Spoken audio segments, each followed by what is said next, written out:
Hello dear students, welcome to Nirbhar academy.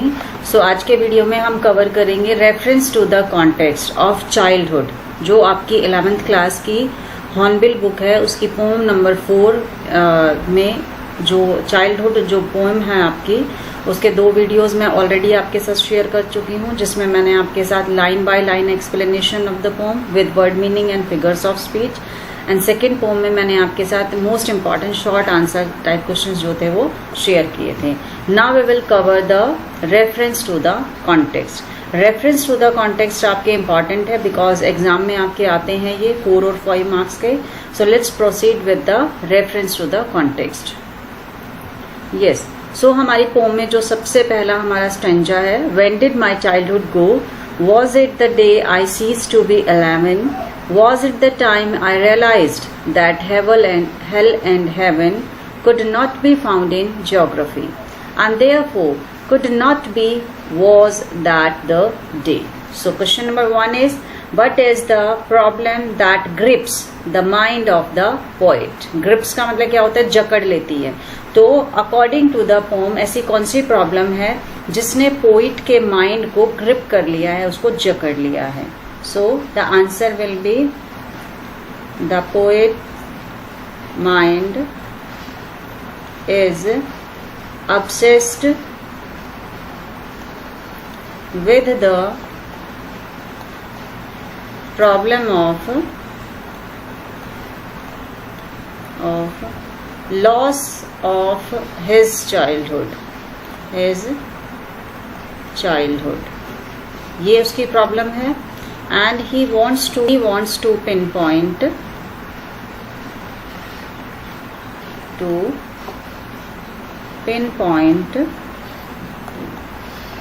the day when he lost his childhood.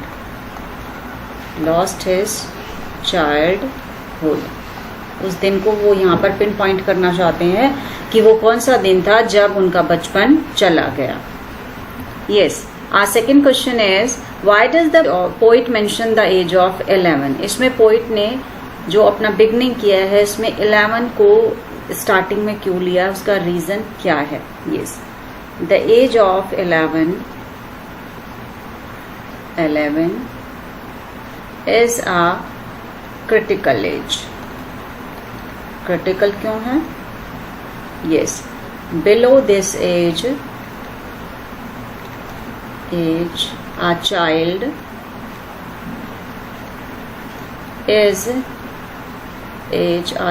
is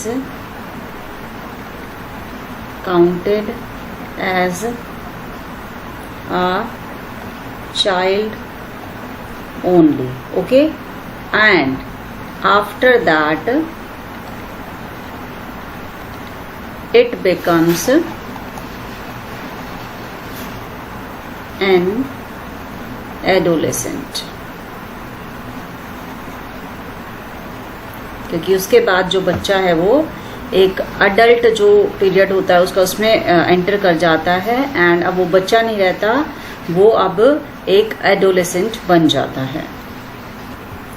Our next question is, when did the poet leave his childhood behind? तो according to the stanza जो poet है उन्होंने अपना बचपन कहाँ पर पीछे छोड़ दिया? So when he realised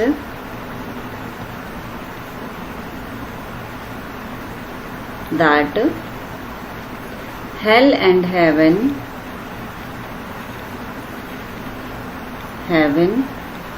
exists only in the minds of the people. तो अकॉर्डिंग टू दैट स्टेंजा उनका बचपन कहाँ रह गया पीछे, जब उनको पता चला कि जो हेल और हेवन है वो सिर्फ लोगों के माइंड में एग्जिस्ट करते हैं। That's all. Next question is, what does he know about hello and haven? तो उसको हेल और हेवन के बारे में क्या पता चला? Yes, he came to no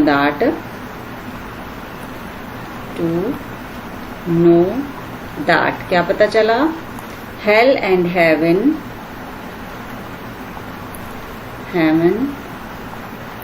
are imaginary, क्या है वो? सिर्फ इमेजिनेशन है, इमेजिनरी कंसेप्ट्स, इमेजिनरी कंसेप्ट्स, सिर्फ वो इमेजिनेशन है आपकी, इमेजिनरी कंसेप्ट्स है। दे are not found or located in geography books, in geography books. तो यहाँ पर उसको हेल और हेवन के बारे में ये पता चला कि these are only the imaginary concepts and they are not found or located in geography books. So it was the day when he lost his childhood. Our next question is find the synonym of the words ended and felt. तो हमें अपने से stanza में ही find out करना है। So synonym of ended will be seized and felt realized. तो ये आपके जो दो synonyms है for the word ended, seized and felt, realized. So now name the poet of the poem. So Marcus Nutton. Marcus Nutton is the poet of this poem. Poem हमारी childhood है, but यहाँ पे पूछा नहीं है pome का नाम, सिर्फ क्या पूछा है कि what is name the poet of the poem. इस जो स्टेंजा गिवन है उसके पोइट कौन है? Marcus Natten. Our second stanza is when did my childhood go? Was it the time I realize that adults were not all they seemed to be? They talked of love and preached of love but did not act so lovingly. Was that the day? So, who is my in the above lines? Here is my in the above lines refers to the poet Marcus Nutton. किसको refer करता है ये?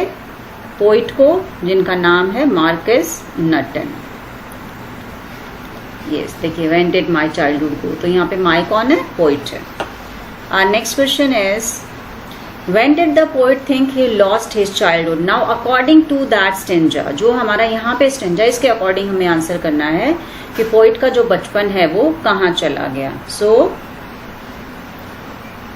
When the poet realized that यहाँ पे adult के बारे में, तो क्या आ जाएगा? when the poet realized that adults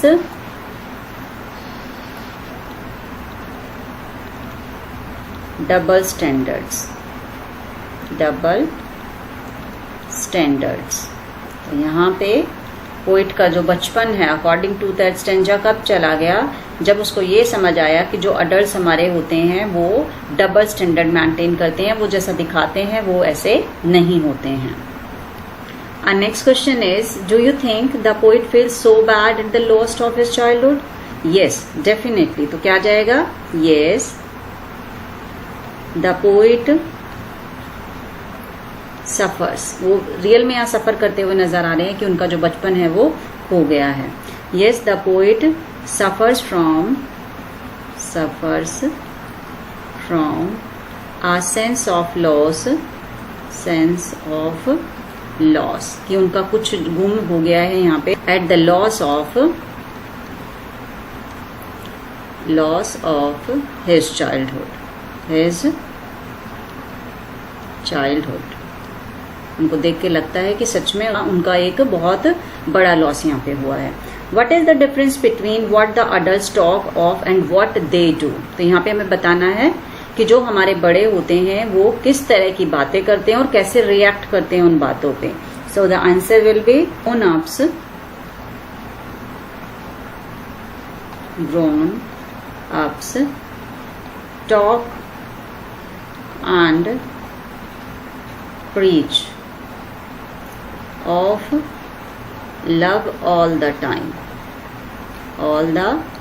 time, हमेशा बड़े बड़े उपदेश देते हैं, प्यार की बातें करने। इट कम्स टू प्रैक्टिस, लेकिन जब उसको प्रैक्टिस करने की बारी, never act so lovingly, they never act so lovingly.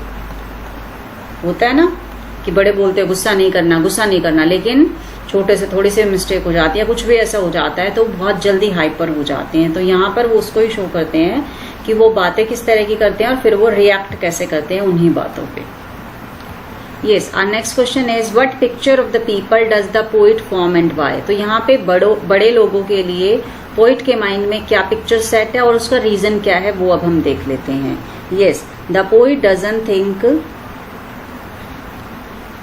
Poet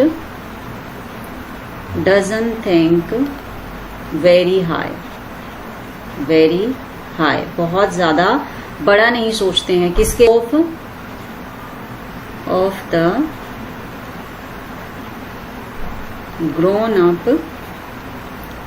people of the world के जितने भी बड़े लोग हैं उनके बारे में वो कुछ ज्यादा, great there is a great difference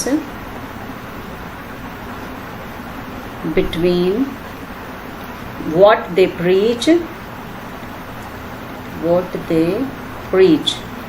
जो लेक्चर देते हैं उसके according they act, how they act। तो यहाँ पे बताया है कि बहुत बड़ा डिफरेंस है जो वो बातें करते हैं और वो जो रिएक्ट करते हैं उसमें। Next question is explain but did not act so lovingly, so it is about the adults। तो यहाँ पे हमें उस लाइन को एक्सप्लेन करना है कि but did not act so lovingly। yes, तो answer will be these words mean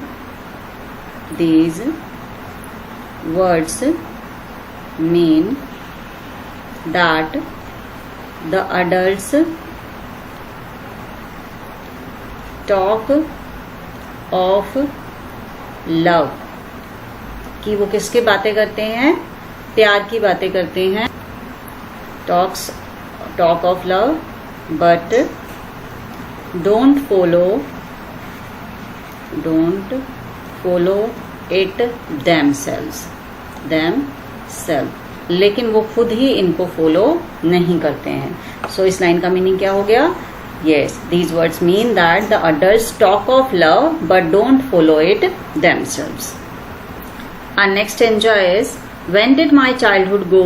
Was it when I found my mind was really mine to use whichever way I choose, producing thoughts that were not those of other people but my own and mine alone? Was that the day? So question number 1 is explain my mind was really mine। तो हमने इस line को explain करना है, my mind was really mine। So the answer will be yes, my mind was really mine, कि सच में मेरा जो माइंड था वो सिर्फ मेरा था, means that the poet realized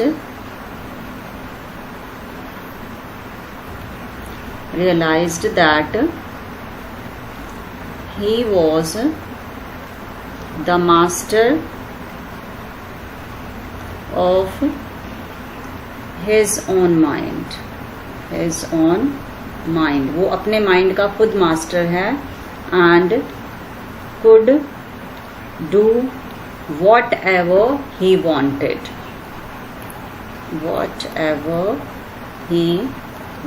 वो जैसा चाहे वैसा कर सकता था। और next question is how could he use his mind, वो अपने माइंड को कैसे यूज कर सकता, could use his mind, use his way he liked,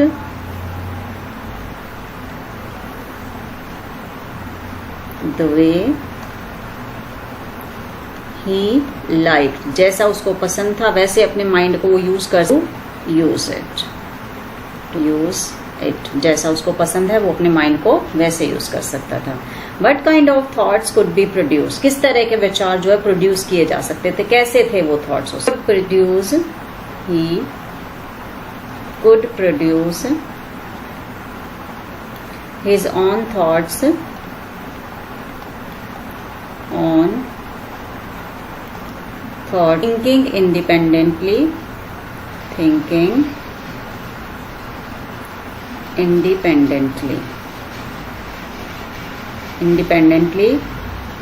of others। तो यहाँ पे बिना किसी के इंस्ट्रक्शन के वो अपने थॉट्स खुद इंडिपेंडेंटली प्रोड्यूस कर सकता था। So now use the phrase mine alone in your own words. तो यहाँ पे जो फ्रेज है, फ्रेज मीन्स होता है ग्रुप ऑफ वर्ड्स। तो यहाँ पे जो ये दिया गया है आपका माइन अलोन, इसको आपने एक सेंटेंस बनाना है। तो क्या हो सकता है, yes, my life is mine, my life is mine alone, सिर्फ मेरी है। And others have no business to influence it। तो यहाँ पे आप अपनी तरीके से भी बना सकते हैं, इसमें कुछ भी सेंटेंस आप बना करके यूज कर सकते हैं, but sentence should be correct. Which day is the poet referring to, अब यहाँ पे हमें बताना है, क्योंकि अब हम बातें कर रहे थे कब चला गया, तो वो कौन से दिन को यहाँ पर रेफर कर रहा है, कि वो कौन सा दिन है जिसको यहाँ पर पोइट ने रेफर किया है। Yes, the poet is referring, the poet is referring to the day when he realized that he had lost his childhood, कि उसने अपना बचपन खो दिया है, उस दिन को यहाँ पे वो रेफर कर रहा है। एंड हैड ग्रोन अप, और अब क्या हो चुका है, वो बड़ा हो चुका है। तो उस दिन को वो इसमें मेंशन कर रहा है। ये अदर स्टेंजास के लिए भी आ सकता है। यस, अपना जो लास्ट स्टेंजा है अब हम उस पर पहुंच चुके हैं। Where did my childhood go, it went to some forgotten place, that's hidden in an infant's face, that's all I know. So the question number 1 is, what does the poet frequently talk of? इसमें बार बार जो poet हैं वो किस चीज के बारे में बात कर रहे हैं। So the answer will be, the poet frequently talks of loss of his childhood। इसमें वो बार बार अपने बचपन के खो जाने के बारे में बात कर रहे हैं। So next question is, where did his childhood go, क्योंकि लास्ट एंजा में उन्होंने उसको बता दिया है कि हमारा सबका बचपन कहाँ चला गया। तो यहाँ पे मैं बताना है, where did his childhood go, it